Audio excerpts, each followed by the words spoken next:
I'm sitting here in front of the Rocks de Muchachos, the highest point on La Palma, the 5th largest of the Canary Islands. Now, Canary Islands is said to have been named by King Juba II. Canarias, or Canaries Islandis, is the Latin for Island of the Dogs, and it was said to be called that because apparently there are a lot of dogs on this island. Now, no one's sure whether they meant canines, large rats, or indeed the sea lions, which are known as the dogs of the sea, which are quite plentiful in the oceans around here. There was some talk that the original inhabitants, the Canaries, they were worshippers of the dogs, and again, no one is sure whether that comes from the dog-headed religion of Egypt or whether the dog-headed religion of Egypt comes from here. Anyway, when you take a look at the map of where the Canary Islands are, just off the coast of Morocco, basically directly opposite the border between Morocco and Western Sahara, you can see why these islands would have been of strategic importance back when Spain was trying to colonize the world along with all the other Europeans.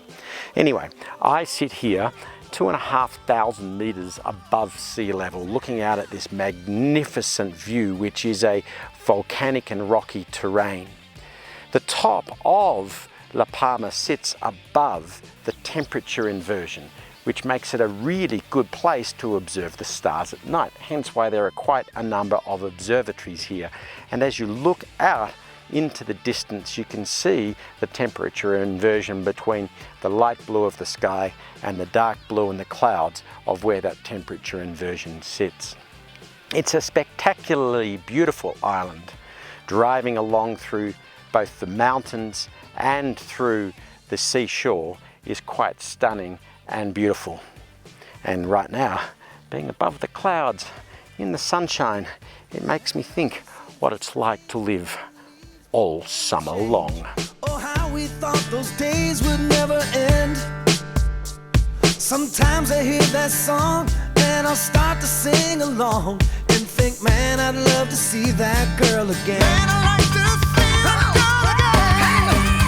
And we were trying different things, and we were smoking funny things. La Palma makes a great driving holiday because it is this mountain that pokes its little nose up above the ocean, with these winding roads with spectacular cliff views. Once you get above the clouds, there's no interruption between you and the horizon. Lovely little fields of wildflowers on the side, steep winding roads to drive up, volcanic landscape, descending down near the ocean into pine forests. Well worth the drive. Alabama all summer long. Singing Sweet Home Alabama all summer long. Singing Sweet Home Alabama all summer long. Singing Sweet Home Alabama all summer long. And regardless of whether the Canary Islands was named after a canine dog or a dog of the sea or an old religion named by the Egyptians, one thing it wasn't named after was canaries. In fact, canaries are named after the Canary Islands, not the islands named after the birds. Ciao.